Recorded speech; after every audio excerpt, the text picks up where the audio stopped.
Assalamualaikum warahmatullahi wabarakatuh.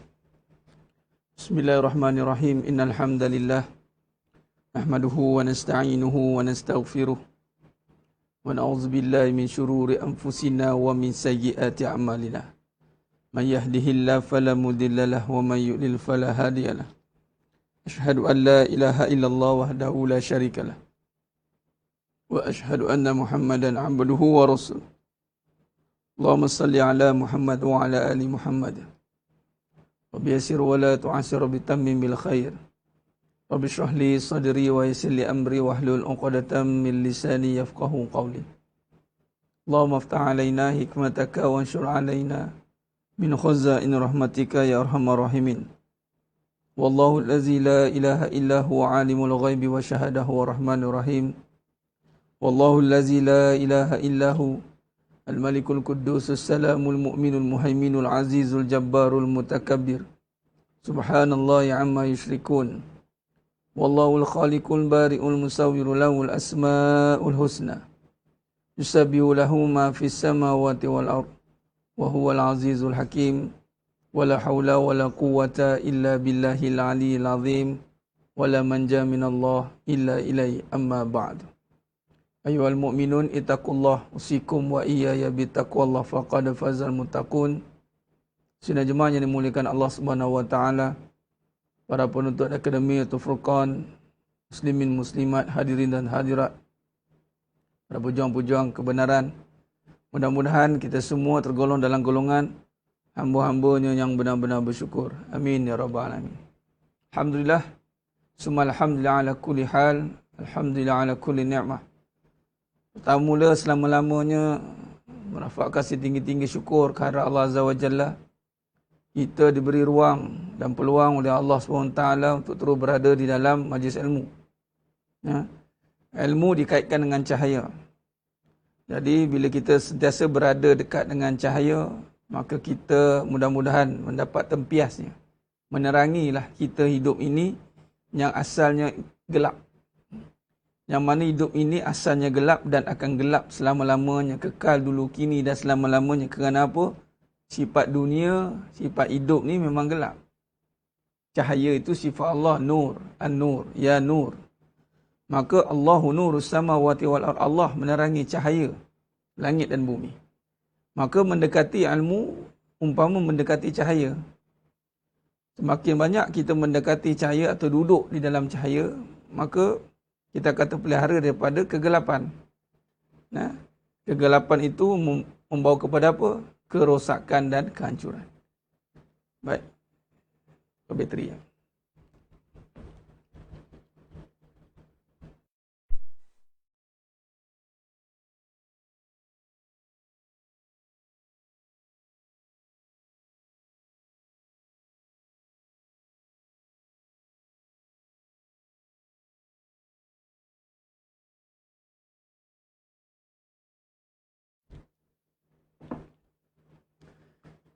Allahumma salli ala Muhammad wa ala ali Muhammad. Kegelapan itu akan membawa kepada kehancuran. Zulumat, kegelapan. Cahaya membawa kepada keindahan, kelapangan, kebahagiaan. Cahaya. Cahaya itulah yang kita nak sentiasa kita cari, kita duduk, jumpa, kita jaga. Menjaga majlis ilmu adalah umpama menjaga cahaya. Walaupun kita tidak memilikinya, kita tak akan mampu memiliki cahaya itu.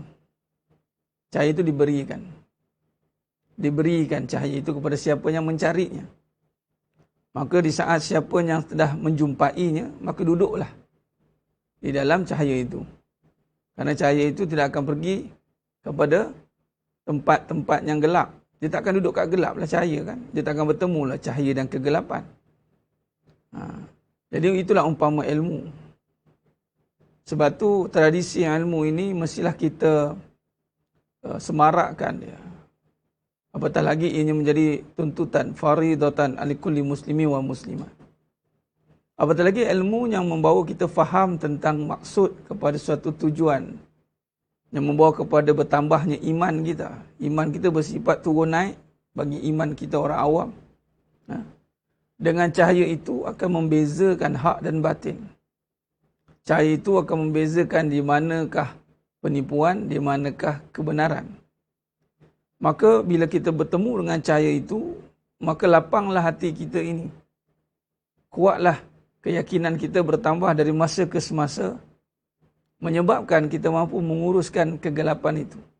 Sebab itu, di waktu gelap, kita boleh menghadapi kegelapan malam tanpa perlu ada sebarang ketakutan. Sebab apa? Sebab ada cahaya yang menerangi. Walaupun malam datang menyinggah, tapi kerana cahaya yang ada pada kita itu, cahaya lampu, cahaya kereta, lampu kereta, cahaya rumah, jadi kita tidak ada masalah dengan kegelapan malam. Maka begitulah hidup kita. Kita tak akan ada masalah dengan penipuan, tipu daya dunia yang begitu gelap ini, jikalau kita ada cahaya itu. Malah kita boleh menyuluh daripada kegelapan itu, kita suluh dia, maka hilanglah kegelapan itu.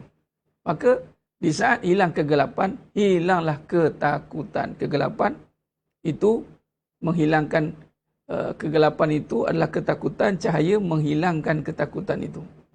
Namun dalam tajuk kita pada pagi yang penuh barakah ini, taat itu takut, bukan takut yang gelap, tapi itulah takut yang sebenar. Takut yang membawa kepada kenikmatan. Dalam perbahasan kita yang lepas, kita membincangkan tentang ingat itu taat.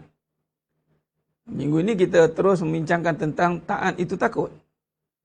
Namun ketakutan itu perlu kita uruskan terlebih dahulu. Kita nak pastikan dengan ilmu, kita boleh membezakan takut apa yang sebenar kita takutkan.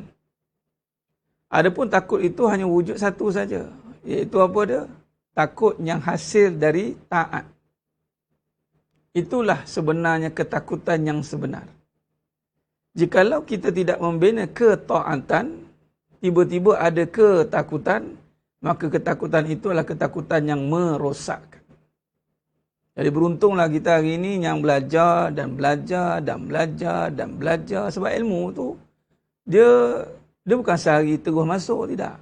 Kadang tak lekat. Sebab tu kena selalu ulang supaya lekat dan ingat. Ingat itu akan menyerapnya sifat taat. Taat kita menjaga. Bila apa ciri orang yang ingat? Dia taat lah. Apa dia taat? Datang majlis ilmu. Taat dengar kuliah. Taat lepas dah taat dan dah dia taat pada majlis ilmu dan dia taat pada ilmu tu, adakah dia nak biarkan saja ilmu tu? Mestilah tidak. Sebab orang yang taat itu adalah orang yang mengamalkan apa yang dia pelajari. Kan?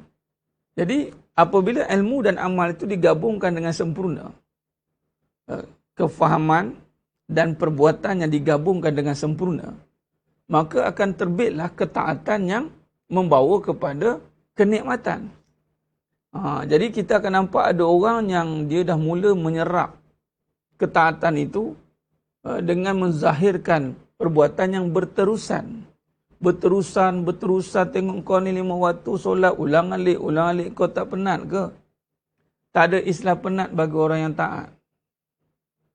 Kerana ketakutannya mengatasi kepenatan. Tuan-tuan, kita kadang-kadang berlari dikejar oleh sesuatu benda lah. Katalah anjing, tuan-tuan. Tuan-tuan cuba tanya orang yang kena anjing liar. Waktu tu dia nak fikir penat ke, tuan-tuan? Tak ada, dia fikir takut dia. Itu takut adat. Jangan buat keras kat situ pula. Tapi kalau makan-makan aulia, bolehlah. Sebab ada takutnya pada dunia pun dah hilang terus. Dunia apa dia? Takut adat. Takut adat. Ingat, kita ada 2 takut. Takut yang tersembunyi, takut yang nyata. Nyata ni yang zahir lah. Waktu itu ketakutan mengatasi, tuan, kepenatan. Sedang jemaah yang mulia Allah Ta'ala, ramai orang kata, Ustaz, macam mana saya nak taat? Macam mana nak taat? Kamu kena datangkan takut lah. Penatlah Ustaz taat. Sebab tak takut, penatlah. Cuba kalau takut, hilang penat. Hilang penat. Sebab tu, kita tengok orang yang pada dia tak ada penat. Sebenarnya ada penat tu. Tapi penat je recover cepat. Macam berlari kena kejar anjing. Mau tak penat? Lepas dah hilang anjing tu, betul duduk dah kat situ. Baru dia rasa datang penat. Sebenarnya penat. Tapi kerana ada situasi yang sedang menguasai waktu itu. Situasi dikejar oleh anjing liar. Berlari dia tuan-tuan. Tak kenal apa dia, yang kenal satu je, takut. Dia kenal takut dia.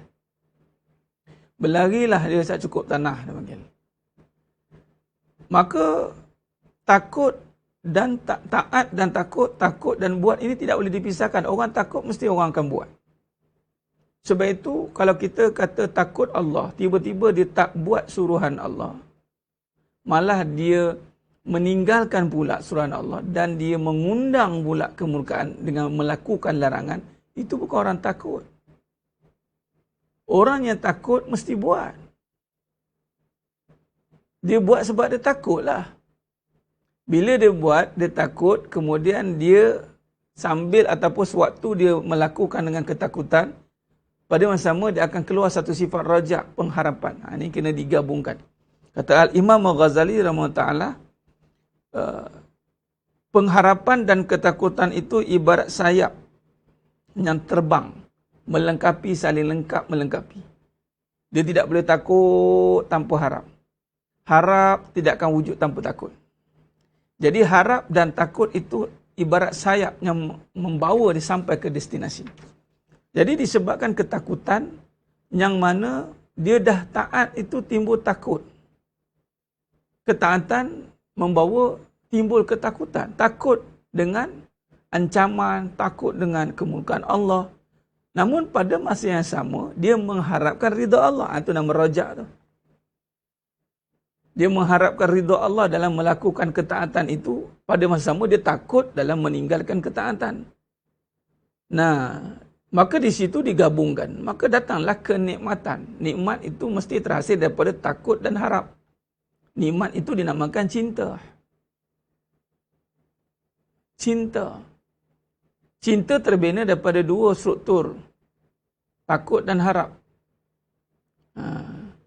Takut dan harap ini dibina atau terbina daripada satu sifat yang jelas. Apa dia? Taat. Jadi kalau kita letak pada seorang katalah isteri yang cinta akan suaminya kerana Allah, pasti terbina daripada sebuah ketaatan yang dilakukan kerana takutkan Allah, harapkan ridha Allah, maka datanglah cinta itu. Itulah kata Allah dalam surah Ar-Rum ayat 21, litaskunu ilaiha wa ja'ala bainakum mawaddatan wa rahmah. Nampak? Dijadikan. Bukannya ada sendiri, tidak dijadikan. Bagaimana jadinya cinta itu? Kita dah nampak cinta itu dengan benda tak? Cinta terbina hasil daripada proses yang mesti dilalui melalui jalan ketaatan, timbul sifat takut, timbul sifat harap, datanglah cinta. Cinta ni pula, nampak? Bila kata tadi situasi dikejar oleh anjing liar, sehingga penat itu takut menguasai penat. Maksudnya penat dia tenggelam kerana takut menguasai. Baik. Bagi cinta pula, dia akan timbul nikmat. Kerana terlampau nikmatnya sesuatu perkara itu, maka dia tidak hiraukan ketakutan itu dan dia tidak hiraukan apa yang berlaku pada diri dia. Kerana waktu itu sudah ada kenikmatan. Dan takut tu telah mengatasi dah. Dia dah pergi tahap. Maknanya, dia bukan lagi pergi kepada perkara yang masih takut, harap. Tak, dia dah sebati. Bukan tak ada ya, tapi dah sebati sehingga membentuk kenikmatan. Dan nikmat inilah datangnya beramal kerana cintakan Allah. Ini makam-makam awliya lah. Tapi kita berusahalah ke arah tu kan. Sebenarnya kita boleh dapatkanlah cinta itu jika kita tahu prosesnya. Walaupun kita ini tidak memiliki cinta, tapi kita tak salah kalau menagih cinta yang sebenar. Itu Allah. Menagihlah kita dengan perbuatan yang benar. Ini yang kita perlu selami dan fahami dengan sebaik-baiknya. Kalau kita tidak melalui proses itu, maka tidaklah timbul yang dinamakan kenikmatan di dalam kehidupan. Sebab tu menjadi satu kepelikan, menjadi satu persoalan bagaimana dia boleh mendapatkan kenikmatan sedangkan dia tidak melalui ketaatan. Dia tidak pergi kepada melaksanakan suruhan, mengambil mudah dengan apa yang dilarang, tidak mengambil berat dengan apa yang telah ditekankan, yang telah digaris pandukan oleh agama. Tiba-tiba dia berbicara soal cinta. Kita bimbang, itu yang kita kata dia akan jadi fitnah bila bukan ahlinya berbicara soal cinta. Kerana yang nampak nanti bukan cinta, tetapi hanya nafsu serakah sahaja. Hanya perbuatan-perbuatan makhluk yang nak mendapatkan makhluk. Hasil daripada penciptaan itu, kita akan hanya nampak cerita tentang perbuatan manusia sesama manusia. Tapi kita tidak pergi kepada maksud, kepada sesuatu perkara itu. Ini yang bahaya tu. Apabila hakikat tidak dibincangkan berlandaskan, bersandarkan syariat. Itu hakikat tu. Bila cerita bab cinta tu, cerita hakikat tuan-tuan. Kadang-kadang kita pergi kepada perbincangan yang dalam, makrifat semua kan. Bukan ahlinya, jangan cerita. Sebenarnya, bab cinta tu pergi pada makrifat dah. Sebab dia benda dalam. Bagaimana orang yang tidak melalui syariat yang benar, tiba-tiba berbicara soal hakikat.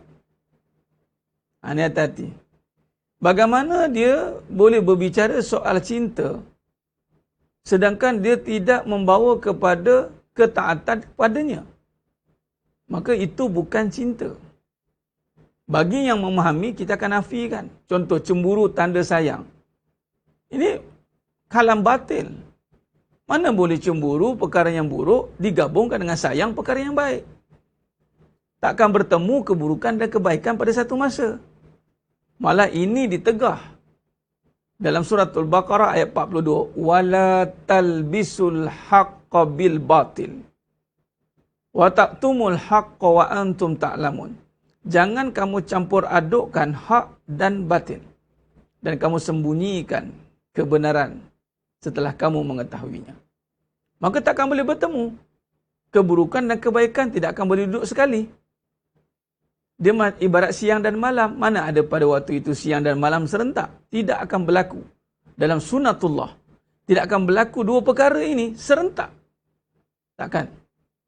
Dia mesti sama ada siang atau malam. Sama ada cinta atau derita. Bermaksud yang dicerita itu kemungkinan itu perkara yang tidak, orang kata apa, tidak hadir dari ketaatan. Dia ada bercerita perasaan. Ini akan diuji oleh Allah SWT. Ini yang kita kena selami. Kita kena hayati. Sebab itu kalau kita pergi kepada perbahasan, perbahasan yang sebenar. Tak faham ni sebab kita duk eja perkataan tu, syariat, hakikat, manifat. Cuba kita faham perbahasan dia. Syariat ni suruhan. Fazlina, syariat ni suruhan yang nampak. Halal haram hukum tu. Syariat lah. Hakikat ni buat sebab apa? Makrifat ni mestilah mengenal siapa yang suruh tu. Buat sebab Allah. Makrifatnya kenal tak siapa yang suruh tu? Allah, kenal? Dah. Macam mana boleh kenal? Dah, kenal dengan sifat kebesarannya. Belajar dengan kaedah tauhidnya. Kenal lah tu. Ciri orang yang kenal adalah melakukan suruhan. Yang saya duk cerita tadi itu adalah orang yang taat mesti buat, itulah dia. Takkanlah kata takut Allah tak jaga aurat. Takkanlah kata takut Allah tak jaga solat. Takkanlah kata kenal Allah tapi masih buat perkara yang Allah benci. Maka itu kesalahan. Orang yang kenal pasti akan sentiasa memperhatikan dirinya, sentiasa disenangi untuk dilihat oleh orang yang dikenal itu. Orang yang dikenal itu, katalah tak suka akan perkara A, maka dia kenal orang itu, maka dia tidak akan buatkan perkara A itu. Dia tak akan buat sebab orang ni tak suka. Dia kenal orang ni macam mana. Macam tu. Katalah kita kenal suami kita. Suami kita ni tak suka perkara ni. Tak suka makan belacan kata. Kita takkan sekali-kali bawa belacan datang rumah lah. Sebab belacan dia tak suka. Tiba-tiba kita bawa, mana kita tak kenal suami kita. Kita kata kenal Allah. Ma'rifatullah. Ma'rifat itu kenal. Bila kenal, dengan tujuan niat saya buat kerana Allah. Kalau buat kerana Allah, sudah pasti dia akan buat apa yang Allah suruh. Tinggal apa yang Allah larang. Itulah syariat. Syariat dia mesti selari dengan apa yang dikata kenal tadi. Kalau dia kata kenal Allah, pasti selari syariat dia dengan apa yang dia kenal.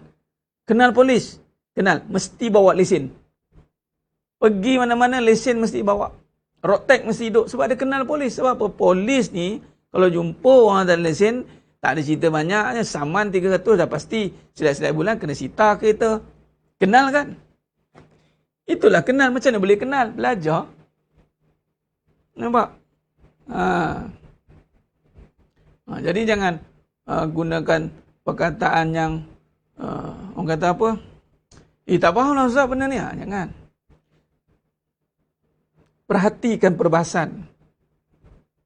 Jangan terikat dengan perkataan. Dengar perbahasan. Bila perbahasan tu dihayati, maka kita akan nampak maksud perkataan. Contoh, kita nak memahami tentang nama Allah. Kalau kita terus pergi kepada nama tu, memang kita tak akan faham lah sampai ke sudah. Tapi kalau kita hayati perbahasan tentang kekuasaan Allah, tentang kebesarannya, tentang kejadiannya, lama kita faham lah nama tu. Allah. Sebab tu, jangan kita terikat marifat. Tak faham lah marifat ni. Hayati perbahasan. Lama kita tak faham perkataan tu lagi. Hayati perbahasan. Dengar, nanti terbuka lah satu. Jangan kita pergi kepada terus nak faham apa tu. Ma, ri, mim, ain, ro, fa. Apa tu? Dia bukan makrifat sama dengan ABC. Bukan. Bila kita mengaji dalam bab berkenaan dengan perbahasan tentang tujuan, tentang akidah, tentang tasawuf. Ini semua perbincangan akidah dan tasawuf. Dia bukan maksud secara, dia panggil apa? Selari, tidak. Dia bukan maksud A sama dengan B, tak. B sama dengan C, tidak. Sebab itu contoh dalam Al-Quran, dia tidak boleh ditranslate, diterjemah one to one begitu. Dia ada kaedah terjemahannya. Ulama' rujuk pada al-mufassirin macam mana. Asbabun nuzulnya macam mana. Nampak? Kemudian ada ta'rif dia apa pula. Jadi, dia kena faham begitu. Dia panggil kafah, menyeluruh. Menyeluruh. Dia tidak boleh faham bulat tu bulat. Bulat, dia kena faham. Bulat ni bermaksud penyatuan. Sebulat suara. Contoh, ibarat gitulah perbahasan dia. Sebulat suara, Ustaz. Suara tu bulat-bulat ke keluar, Ustaz? Saya tak faham lah bulat. Dia keluar tu bulat-bulat macam tu. Pop. Ini pengajian untuk kepahaman, bukan pengajian kebendaan. Itu cara dia. Sama lah. Sebab tu hati-hati contoh perbahasan tentang usaha dan kuasa. Ini nama penghayatan zikrullah ni. Contoh ya. Hati-hati dengan perbahasan Jabariyah. Jabariyah ni apa? Serah semua kat Allah. Qadariyah serah semua kat kita. Kita di mana? Kita ahli sunnah wal jamaah. In between. Okay, bila sebut kuasa hanya pada Allah, jangan kita nampak kuasa itu berbentuk yang bersifat, kuasa tu macam bateri ke Ustaz? Jangan. Sebab kita kena kuasa tu maksud penentuan. Penentuan. Maksudnya yang memberi kesan tu ya Ustaz. Ya. Habis kita pun ada kuasa juga. Ya, kita pun ada kuasa juga. Dia panggil kederat. Tapi kuasa yang menentukan itu Allah. Habis Ustaz, usaha, kalau kata Allah tentukan, usaha ni apa? Usaha ni adalah perjalanan kita, perbuatan kita. Untuk capai kepada sesuatu maksud. Kita kena usaha. Manusia bersifat usaha. Tapi dia tak ada kuasa nak mendatangkan apa hasil daripada usaha itu jika tidak dengan izin Allah. Walaupun usaha tu juga ada kuasa yang dipanggil kederat. Kalau tak ada kuasa, macam mana kita nak usaha tak? Terbaring gitu. Tak ada usaha sebab tak ada kuasa. Tak boleh tu, tak boleh berdiri tu. Boleh berdiri tu usaha lah tu. Kuasa lah tu. Cuma dimaksudkan usaha pada manusia, kuasa pada manusia, kuasa pada Allah ni, kita letakkan kuasa hanya daripada Allah itu, maksudnya yang memberi bekas, yang memberi sebab terjadi sesuatu, kesan dia, Allah Subhanahu Wa Taala. Nah, tapi Allah bagi kita usaha tak? Ada. Allah bagi kita kuasa tidak? Ada. Untuk usaha dan kuasa untuk memilih. Itu usaha kuasa kita lah tu. Tapi kesan kepada kejadian itu tetap kepada Allah SWT. Allah yang mentakdirkan sesuatu perkara itu. Itu dia. Ahlussunnah wal Jamaah. Kalau Jabariyah, dia serah usaha kuasa dah tak ada kuasa dah apa. Ini Allah yang buat ni, saya tak ada kuasa nak. Sedangkan dia ada daya tu Allah bagi tu. Dia kata, dah Allah dah lah. Kata saya tak ada kuasa katanya. Dah saya nak buat jahat, dah Allah yang tentukan saya jahat. Nampak. Hati-hati, nampak macam sama perbahasan. Allah tak ada kuasa. Allah hanya ada kuasa, manusia tak ada kuasa. Bila macam tu, kalau kita salah faham, kita nak pada maksud perkataan, kuasa tu dah bukan Allah. Jadi manusia, apa dia buat? Dia buat tak tahulah. Ni kenapa buat jahat ni? Dah Allah yang bagi izin saya buat jahat. Saya tak ada kuasa nak tolak. Sudah. Padahal Allah bagi dia kuasa juga. Patutnya, bila Allah bagi dia kuasa untuk menolak kejahatan itu, maka gunakanlah kuasa yang diberikan itu. Cuma dia tidak boleh menentukan. Akulah yang buat baik ni. Kalau tak kerana akulah, tak boleh ni. Masuk mutlak bubuh kat dia. Tak boleh. Tak boleh. Itu akan jadi qadariyah. Qadariyah mutlak kat dia. Baik buruk atas kita semua. Kita yang menentukan baik, kita yang menentukan buruk. Dia tak gitu. Hati-hati. Jadi sedang jemaah yang menggunakan Allah SWT. Sebab tu kita kena perhalusi perbahasan ni. Sebab tu kita jangan ambil mudah. Dengan sekadar kita ambil tahu, kita dah beriman.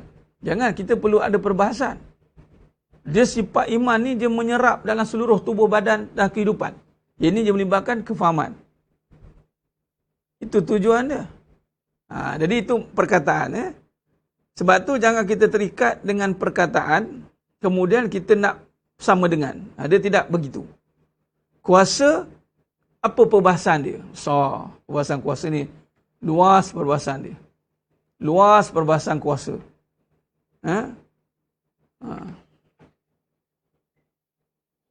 Ya, Allah berikan. Semua Allah bagikan. Allah bagi pada kita dalam bentuk tenaga. Allah bagi kita, itu dipanggil penterjemahan segala sifat-sifat kebesaran pada manusia untuk manusia kembali ingat atau kufur kepada Allah SWT. Jika manusia ingat akan Allah, maka dia akan kembalikan kuasa itu kepada empunya. Maka dia tidak akan salah guna kuasa. Dia tidak akan mempergunakan kuasa yang ada itu untuk kepentingan diri.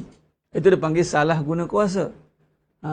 Qulillahumma malikal mulki tu'til mulka man tasha'. Mulk, kerajaan, kedudukan, itu rujuk pada kuasa. Allah bagi kaya, itu rujuk pada kuasa sebenarnya. Allah bagi rezeki, itu rujuk pada kuasa. Allah bagi kita pandai, cerdik, itu kuasa. Sebab kita ada usaha yang memang ada padanya kuasa. Tetapi bila kita ingat bahawa bukan kita yang mutlak mendatangkan hasil, maka usaha sudah pasti pada kita. Kuasa tu tidak 100% pada usaha. Itu kena jelas. Bukan 100% ada pada usaha. Dan bukanlah kita berkongsi kuasa dengan Allah. Tidak pernah wujud statement berkongsi kuasa dengan Allah. Kuasa mutlak hanya pada Allah. Tetapi Allah berikan sebagai imtihan, ujian. Allah bagikan manusia itu ada kederat.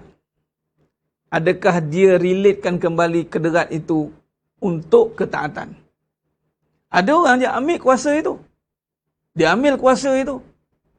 Lalu digunakan kuasa itu untuk kepentingan diri dia.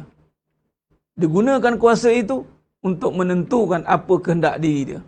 Dia panggil salah guna kuasa. Itu dia panggil amanah, pengkhianatan berlaku. Ini yang berlaku tentang khianat pada amanah. Amanah ni bagi kuasa, dia pecah amanah. Memang manusia ada kuasa. Sebab tu manusia ni yang mengaku Tuhan, manusia lah. Itu kalau mana-mana yang mengaku-mengaku tu, dia akan pergi kepada akidah qadariyah.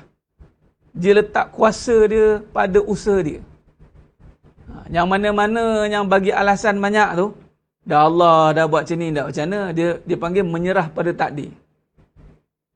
Dia menyerah pada takdir. Dah Allah buat saya miskin, nak macam mana?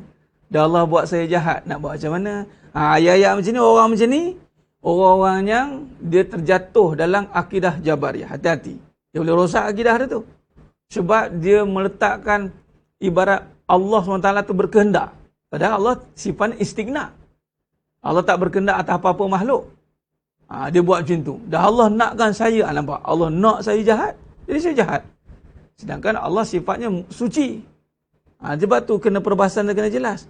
Tapi kemuncaknya memang Allah saja yang berkuasa. Itu kata nafi isbat tu. La ilah tu menafikan kuasa pada benda. Hakikatnya begitu. Tapi pada ketikanya Allah bagi balik sedikit. Allah bagi balik sebagai ujian. Kuasa. Sebab tu orang gunakan balik kuasa berfikir, kuasa bertindak, kuasa bergerak. Orang guna balik perkataan kuasa. Pihak berkuasa. Saya ada kuasa ya. Saya kuasa, saya abalong kawasan sini. Saya ada kuasa kat sini. Memang. Sebab kuasa dia disebabkan dengan tenaga. Orang ada tenaga, dia ada kuasa. Nisbah apa lagi? Nisbah kedudukan. Orang ada kedudukan, dia ada kuasa. Nisbah apa lagi kuasa? Harta. Orang ada harta, dia ada kuasa. Tetapi hakikat kuasa itu bukan ada pada kedudukan, harta dan tenaga. Hakikatnya. Itu kena faham.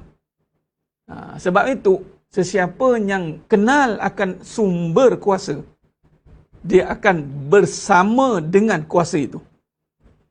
Itulah perbahasan bismillah. Ini juga kita kaitkan zikrullah. Kita taat dan kita takut. Sebab apa kita taat? Sebab Allah bagi kita kuasa. Lalu kita kena taat. Dan kita takut ketaatan itu berpaling kepada diri kita. Kita takut. Kita taat pada diri, maksudnya kita taat betul, takut hilang harta contoh. Kita taat betul, takut hilang kaya. Tapi tidak hilang suruhan. Tak takut pun. Ini hati-hati. Kita taat kepada kebenaran. Ni. Jadi kita takut. Sebab tu sahabat-sahabat dulu. Bila diberikan kedudukan. Khalifah Umar Abdul Aziz. Dapat kedudukan, menangis. Itu namanya ketakutan yang membawa kepada kesedaran yang jelas bahawa kuasa yang diberikan ini, adakah mampu dia bawa bersama dengan kehendak Allah? Atau dia dapat kuasa, dia lupa dirinya itu asal tiada daya, tiada kuasa.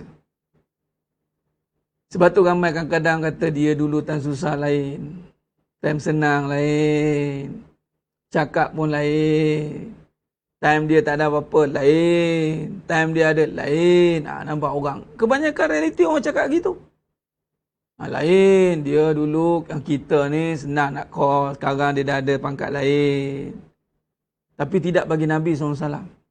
Nabi SAW antara yang menetapkan dirinya kekal sebagai hamba Allah. Tidak terkesan dengan kekuasaan yang Allah berikan kepada Nabi. Sekarang Nabi SAW penghulu bagi segala makhluk. Bayangkan. Rahmatan lil alamin. Penghulu tuan-tuan. Penghulu, ketua bagi segala Nabi dan Rasul. Ketua bagi segala kejadian. Gagak kuasa apa yang ada pada Nabi? Tapi Nabi tetap mengekalkan dirinya sebagai anak Abdillah. Malah sifat yang keluar daripada Nabi SAW adalah hambanya yang sangat bersyukur. Syakirun, orang yang sangat bersyukur. Sehingga ditegur oleh Sayyidatina Aisyah radhiyallahu anha ketika Nabi SAW solat sampai bengkak kaki. Apa nak lagi? Kan dah maksum. Ibarat gitulah perbualannya. Nabi kata, salahku. Salah ke aku nak menjadi hamba yang bersyukur? Masya Allah. Tuan-tuan, ini hati-hati. Sebab ada yang, sebab saya terbaca satu kenyataan yang confuse tentang kuasa dengan Allah. Kuasa hanya pada Allah, makhluk tak ada kuasa. Okay. Kenyataan ni, dia boleh jatuh kepada perbahasan yang tadi, Jabariyah. Makhluk tak ada kuasa. Tak ada daya nak tolak maksiat. Tak ada daya, tak ada kuasa. Masya Allah, tak ada kuasa. Sudah. Tak ada kuasa nak tolak maksiat. Nyaya kan? Ya, amin. Sedangkan Allah bagi daya dia. Berfikir untuk benda tu jahat. Jangan. Hati-hati. Walaupun hakikatnya memang makhluk tak ada kuasa. Tapi apa maksud kuasa? Tadi kita bincang. Lepas tu bila tanya Ustaz, apa beza makrifat syariat hakikat ni? Tak faham lah Ustaz. Jangan pergi kepada takrif makna tu, lafaz tu. Pergi kepada harfiahnya secara keseluruhannya. maksud kepada tujuan yang lebih besar. Contoh kuasa ni, apa sebenarnya yang nak dibincangkan adalah penentu. Veto, dia panggil kuasa veto. Kuasa pada manusia itu penggerak. Sekadar kita ni, orang kata apa, berbuat. Perbuatan itu manusia. Manusia kena berbuat, dia tak boleh duduk. Tak boleh. Tapi menentukan perbuatan itu terjadi, hasilnya tidak. Sebab veto pada Allah. Itu bahasa mudah kita fahamlah. The veto itu pada Allah. Tapi Ustaz, bolehkah kalau kita langsung tak berbuat apa-apa, bermaksud kita termasuk dalam golongan yang tidak berakal. Kerana yang berbuat ini semua ditaklifkan kepada yang berakal. Jadi kalau dia tak berbuat, maka dia kena gugurkanlah akal dia dulu. Saya tak nak solat lah, jadilah orang gila dulu. Yang tidak berakal, yang tidak waras. Saya tak nak tutup aurat lah, jadilah dulu orang yang gila. Dah gila, tak berakal, tak boleh fikir, barulah dia tak payah tutup aurat, tak payah solat, tak payah buat apa-apa lah. Tapi selagi boleh fikir, tahu kira 1 campur 1, 2, tahu pula akaun mana nak masuk, tahu nak cucuk duit kat mana, tu maknanya berakal tu. Tu namanya berakal. Baik. Jadi sedang jemaah yang mengatakan Allah. Maka kalau kita lihat,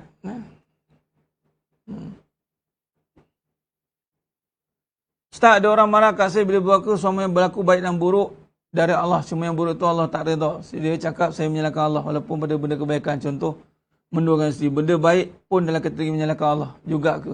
Saya cakap tadi, dia cakap itu kehendak kamu. Sebab tu saya kata tadi, ada orang yang akan dia salah faham tentang perbahasan buruk baik itu.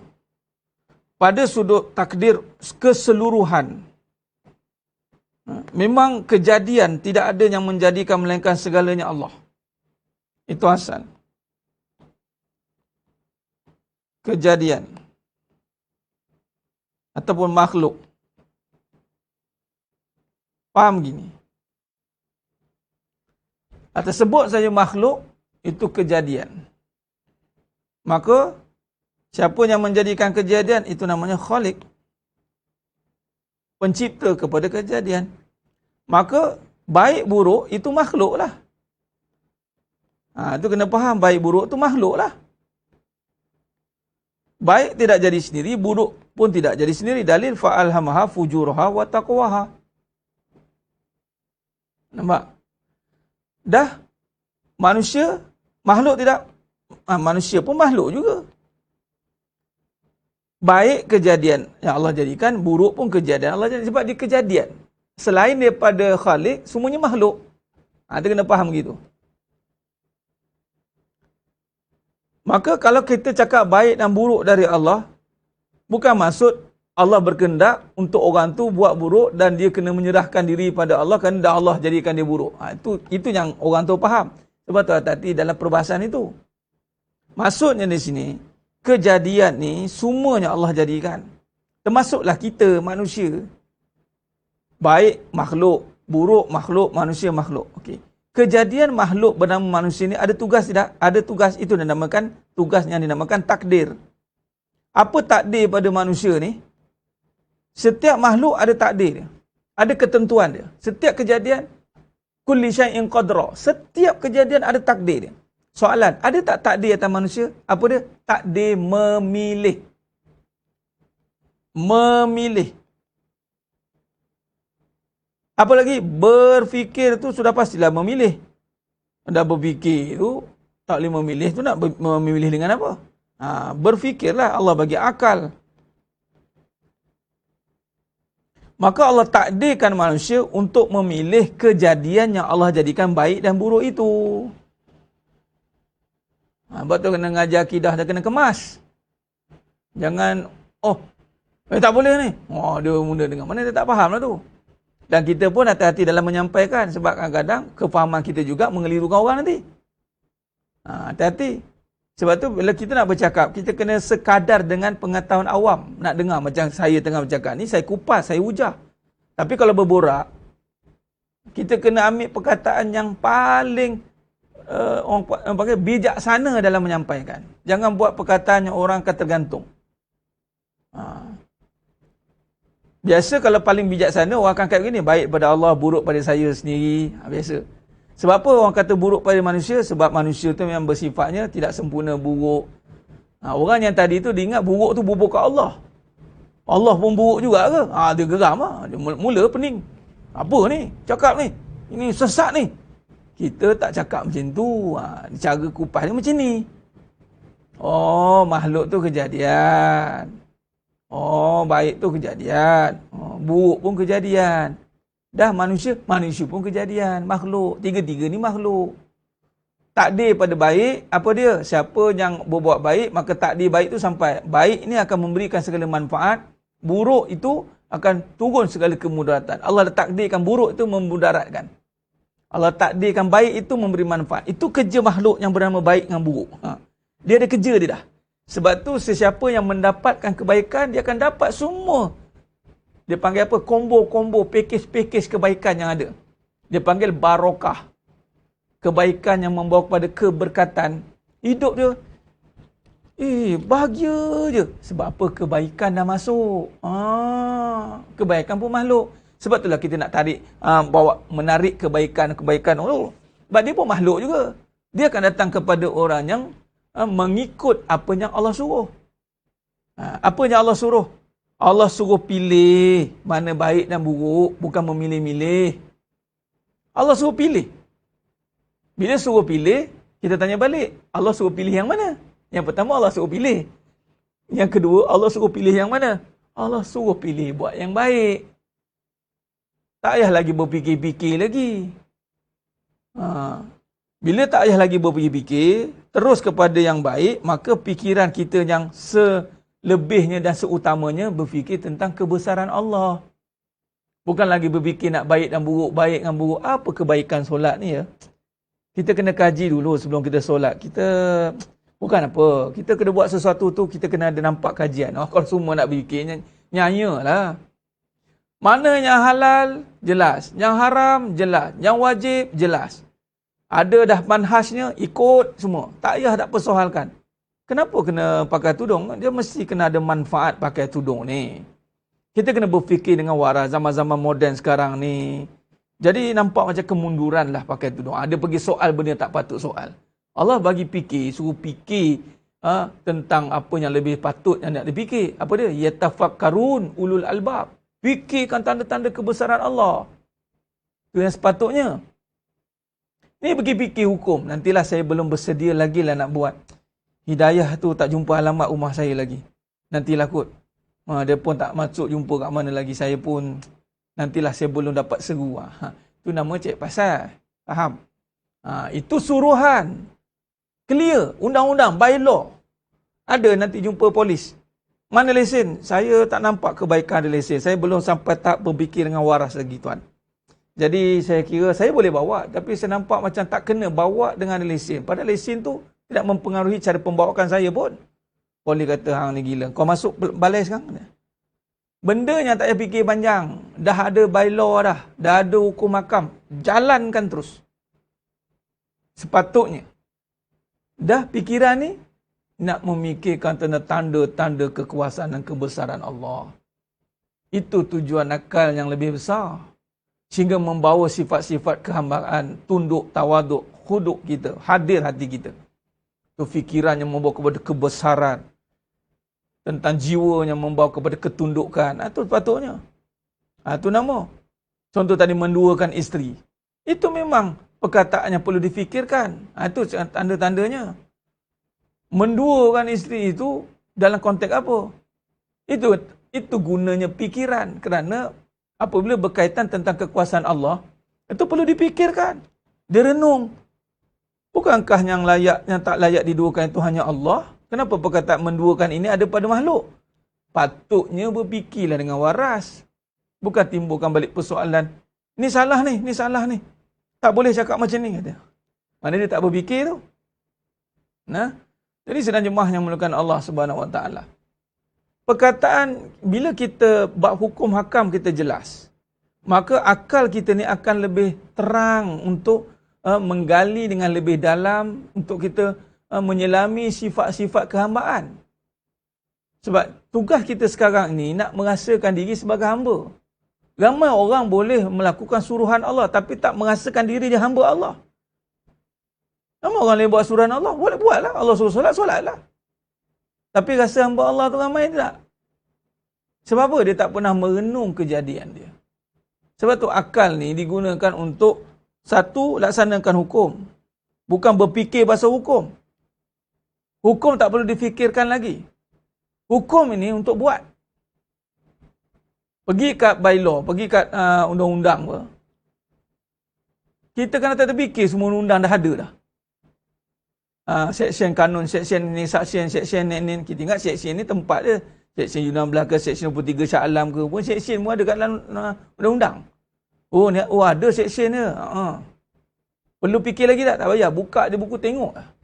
Sebab tu dalam bab hukum, tak payah fikir dah, tak payah balah dah. Buka hukum apa kata ulama. Apa syarahnya? Ikut. Habis cerita. Ra'i kan? Yang nak dipikir tu adalah tadi. Kebesarannya. Sifat kehambaannya. Kita nak fikir, nak renung dalam-dalam. Supaya timbul rasa takut kepada Allah. Takut nikmat banyak ambil. Kita ni siapa ni? Tiba-tiba layak ambil nikmat yang banyak ni. Beramal pun sikit-sikit. Ingat pun sikit-sikit. Tiba-tiba nikmat banyak-banyak. Kita pun renung hati kita. Itu yang kita nak tengok. Allah suruh tengok. Wa fi anfusikum afala tubsirun. Apa pada dirimu kamu tak perhatikan? Nah, berfikir ni menimbulkan sifat kehambaan. Jauh sekali fikir masalah. Merenung fikir masalah. Tak selesai masalah. Merenung masalah. Masalah bukan untuk dipikir begitu. Masalah untuk dia bertindak. Apa hukumnya sesuai untuk diselesaikan dengan masalah ini? Contoh. Mana ada masalah rumah tangga kan. Rumah tangga yang tak berapa nak tangga. Fikir, renung. Apa nasib saya Ustaz? Gantung tak bertali. Dah lah gantung tak ada tali. Ni ada tali ke tidak gantungnya? Itulah Ustaz nak kata gantung tidak tali. Nah kan dah pening. Patut hukumnya apa? Ustaz saya dah tinggal kau sama saya sekian-sekian lama ni. Apa hukumnya? Okey baik sekarang ni pergi kepada majlis hukum. Cerita. Clear. Tapi masalah tidak ke situ. Berfikir-fikir masalah. Masalah tak ada duit, fikir sampai bila nak jadi macam ni. Sampai bila jadi macam ni. Masalah bukan untuk dipikirkan begitu. Masalah untuk dilaksanakan apa hukum yang ada pada masalah itu. Hukum masalah tengah susah. Apa dia? Sabar. Itu hukum dia lah. Dia panggil hukum sunnatullah. Ataupun ada hukum juga. Hukum sunnatullah. Apa sunnatullah bagi orang yang susah? Sabar. Apa sunnatullah bagi orang senang? Syukur.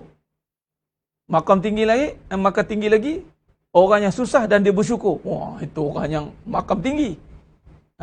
Dia susah dan dia bersyukur. Itu Nabi Ayub alaihissalam. Jadi dia uji dengan kesusahan, penyakit. Bersyukur lagi daripada Allah. Masya Allah. Itu dah menyerap kepada maksud yang lebih tinggi. Insan yang sempurna, insanul kamil, sempurna. Dia sebab hanya melihat, macam Nabi SAW tadi, syukur. Itu sifat yang sempurna. Sebab syukur ni sifat yang bertambah-tambah. Jadi dia melihat pada sisi Allah tu tiada yang berkurang. Walaupun yang kena pada diri dia tu satu kekurangan. Contoh sakit. Berkurangan, banyak hilang, banyak itu tak ada. Tapi dia nisbahkan betapa banyaknya Allah bagi. Dengan senang dulu banyak. Dengan macam-macam dikomparekan dengan pemberian Allah daripada apa yang hilang. Maka ini orangnya sebati jiwanya. Tapi kalau ikut pada hukum sunnatullah, orang yang susah, sabar. Saya susah ni Ustaz. Apa hukumnya terpakai tadi saya? Hukumnya adalah kamu sabar. Salah Ustaz tak boleh, belajar. Belajarlah macam nak sabar. Pergilah cari pengajian penyucian hati. Buang perangai-perangai tak betul, sifat mazmumah dalam diri. Apa semua yang menyebabkan kita tak boleh nak melaksanakan hukum sabar tu. Kamu kalau susah, kamu tak sabar, kamu akan teruk lagi. Sebab hukum bagi orang susah itu sabar. Sabar dengan kesusahan. Saya tak boleh lah Ustaz. Tak boleh maknanya kamu masih gagal melaksanakan hukum itu. Maksudnya, pergi bersihkan diri lah. Hukum bagi yang senang Ustaz. Saya nak senang ni. Senang di hidup ni lah Ustaz. Apa sebenarnya yang saya kena buat? Kamu kan syukur lah. Saya tak saat. Kerana Allah dah senangkan kamu. Baru kita, macam mana tu Ustaz nak syukur? Kalau tanya macam mana, kena mengaji lah. Jadi itu pelaksanaan hukum. Dan syukur ni, kalau ikutkan Nabi SAW minta Allah bantu.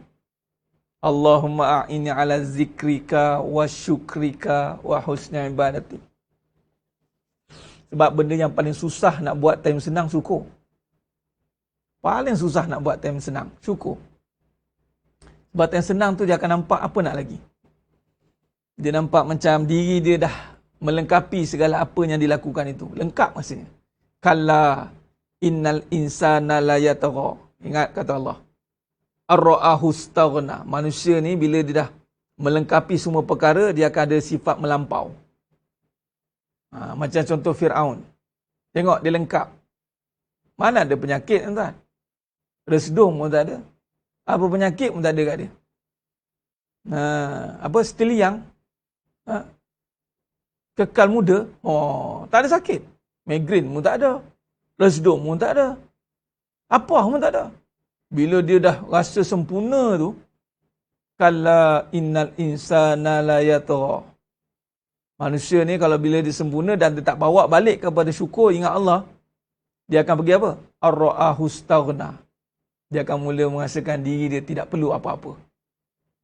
Tidak perlukan siapa-siapa. Tak perlulah. I allergic sikit lah minta tolong orang ni. I berdiri sendirilah. I berdiri dengan kaki I sendiri lah. I allergic lah minta-minta tu. Jatuh maruah tu. Nampak macam tak ada siapa tolong dia lah. Macam dia membina kehidupan dia tu dengan perik jerih dia sendiri. Dia tak sedar berapa puluh doa, berjuta orang doa lepas salam tu. Assalamualaikum warahmatullahi. Assalamualaikum warahmatullahi. Minal muslimin wal muslimat wal mu'minina wal mu'minat. Dia tak tahu doa orang-orang Islam suruh mendoakan kesejahteraan dia juga. Dia tak nampak, dia nampak diri dia. Tu paling susah nak buat tu. Selalu saya ingatkan tu. Dan paling senang nak buat time susah. Ni dah susah ni. Susah sangat ni. Tapi time susah-susah tu paling senang sekali dia buat. Apa dah? Merungut. Itu paling senang lah. Payah. Bolehlah ustaz bolehlah. Keluar ustaz bolehlah.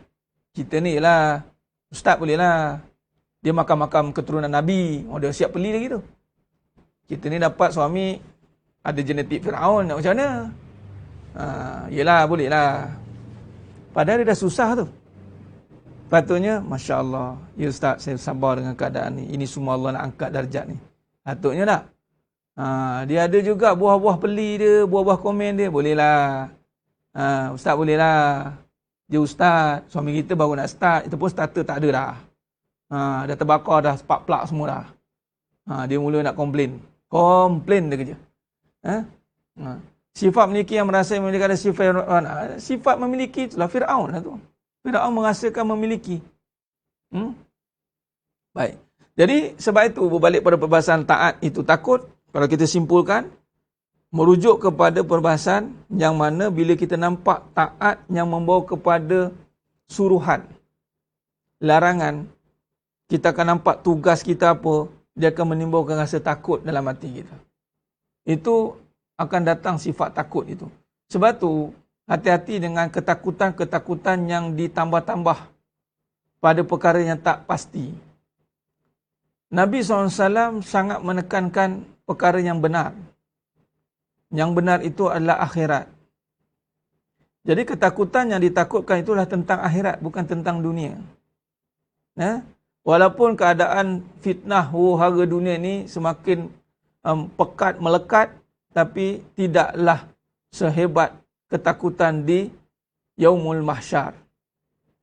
Sebab tu Nabi SAW menambahkan kefahaman itu tentang akhirat sehingga sahabat cukup takutkan tentang akhirat. Berbalik pada isu takut tadi.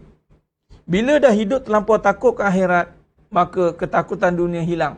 Maka dunia boleh diurus dengan baik. Dia takut hilang akhirat, dia takut hilang pahala, maka dia uruskan hartanya dengan baik. Ini datangnya contoh, datangnya cinta akhirat, tetapi dia akan kasih pada dunia, ihsan. Ini ada satu perbincangan ni. Sebab tu dia kena ada pembersihan dulu, kalau tidak, macam tu kita bencilah dunia ni sampai ke sudah lah Ustaz, kita campak, kita buat hancur lah. Tak, orang bukan Islam bukan macam tu, beriman. Orang yang buat kerja macam tu, orang yang kecewa dengan dunia. Dia kecewa dengan dunia, dia akan tinggalkan isteri dia, tinggalkan suami dia, tak nak bertanggungjawab. Dulu kau main rapat, ke ulu ke hilir. Siap nyanyi lagu apa? Seiring sejalan lagi, seindah bunga di taman. Lepas tak dapat apa yang dia nak, terus dia buat macam-macam propaganda. Terus tak suka. Habis madu sepah dia buang. Bukan sepah lagi dah, dengan semua-semua dia buang. Dia kata, sudahlah. Kecewa. Saya terbaca satu artikel. Seorang lelaki kecewa jadi manusia, berazam jadi kambing. Dekat mana dah? Bersungguh tuan. Dia lari ke, dia orang UK. Saya terbaca semua nak save, lupa nak save. Dia lari nak jadi kambing, dia hidup dengan kambing. Dia beli kaki kambing, dia beli usus tiruan. Dia cakap dia mengambil masa juga untuk kambing serasi dengan dia. Saya baca statement gelak pun ada, ya Allah. Ada juga passion macam ni. Tuan-tuan, kambing pun belik kau ni manusia jadi macam aku, kenapa? Ada. Walaupun seorang punya cerita saya terbaca, ya Allah, punya kecewa dia jadi manusia. Lalu jadi binatang. Binatang pun tidak, manusia pun tidak. Ambil tengah-tengah. Macam burung unta lah. Kata Tuan Guru Almarhum, Tuan Guru Datuk Ismail Kamu, jangan jadi burung unta. Burung pun tidak, unta pun tidak. Dan mana satu jadi ni? Entah. Islam pun tidak, kafir pun tidak. Tengah-tengah. Tak ada tengah-tengah, dia kena jelas. Tapi kalau betul iman dia menjaga, dia mencintai akhirat, mengasihi dunia. Kasih ni sifat yang zahir. Dia akan keluarkan kasih. Sebab apa? Alat dunia itu generate pahala. Dia cintakan pahala tu. Lalu dia kasihkan dunia dia. Dia jaga apa saja alat yang membawa dia ingat kepada Allah. Contoh tak jauh, tasbih lah tuan-tuan. Tasbih termasuk alat yang mengingatkan kepada Allah. Kalau orang tengok tasbih ni, orang tak ada pegang tasbih, duit tak ada. Pegang buah tasbih, tak ada dah. KFC tak ada. Tasbih saja, Allah. Baik. Maka kita sayang, kita kasih kepada tasbih itu, maka kata ulama, meletakkan pada tempat yang sesuai dengan penggunaan tasbih itu. Maka sama. Contoh kereta kita kasih dengan dia, sebab dia punya khidmat dia, sampaikan kita ke masjid. Kadang-kadang kita borak dengan kau ni kan, baguslah. Dia kasih. Dia kasih kepada dunia kerana ada tujuan yang besar tadi, pahala tu membantu. Sebab itu orang beriman, akhirnya dia akan menjaga dunia dengan amalan. Apatah lagi isteri pula.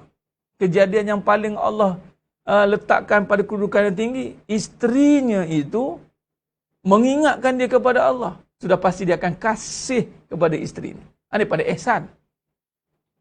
Cinta pada Allah dan Rasul, kasih kepada isteri dan anak-anak. Tu ayat dia gitu. Sebab kasih ni pecahan kepada cinta. Cinta tu adalah parti dia. Parti ni core dia kena duduk kepada punca. Terjemahan daripada cinta datang kasih, sayang. Dia panggil mawaddah warahmah, rahmah. Datang, mawaddah rahmah ni datang. Jadi sebab kita banyak manfaat pahala kita dapat pada perkara ni, maka kita sayang, kita jaga. Bukan cinta dunia dah, tak ada. Dia kasih kepada hal-hal yang membawa dia dekat dengan Allah. Ini dia. Sebab tu Nabi SAW sangat menjaga apa segala apa yang Allah berikan kepada Nabi SAW. Tak ada satu pun yang disia-siakan. Kerana dengan Nabi semuanya membawa ingat pada Allah. Tak ada satu pun yang lara. Sebab tu kalau kita nak tengok satu tu membawa ingat pada Allah ke tidak, dia akan setia dan berseri dengan kita. Elok dengan kita. Dia biasa kalau tak buat dengan Allah ni memang akan hancur. Dia akan lapuk, tak mana-mana letak, binasa. Sebab sifat pada yang tidak ingat Allah itu binasa. Kullu fan. Jadi sedang jemaah yang mulakan Allah Subhanahu Wa Taala. Itulah sikit sebanyak perbahasan kita pada pagi yang penuh barakah ni. Kita akan sambung pada perbahasan yang seterusnya insya-Allah. Dan tu dia Tuan Mizi Hamzah, satu isteri mengingatkan kepada Allah. Apatah lagi kalau 4, alhamdulillah. Itu je dia. Masya-Allah, alhamdulillah. Betul? Ada orang cakap kat saya cakap carilah pasangan mati. Sebab mati itulah kita kahwin. Lepas tu cakap, kalau mati tak kahwin dah katanya. Sudah.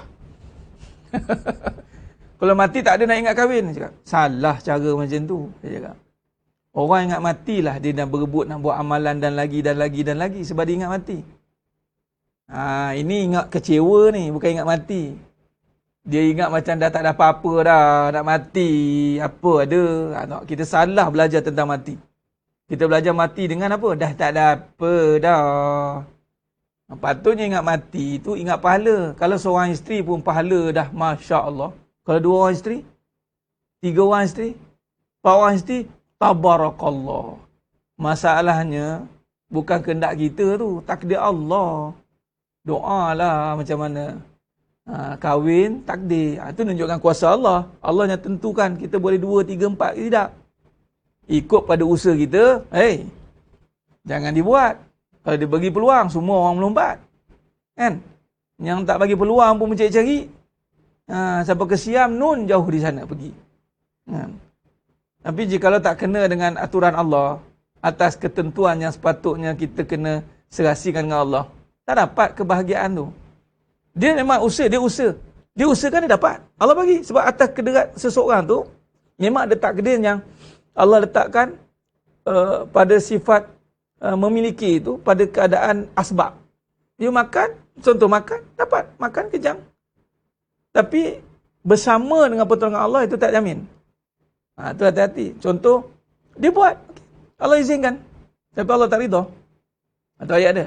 Keredaan Allah itu bersama atau tidak. Itu perlu difikirkan. Sebab tu mana-mana yang kita renung balik, dia mesti bersama dengan keredaan Allah Subhanahu Wa Taala. Baik.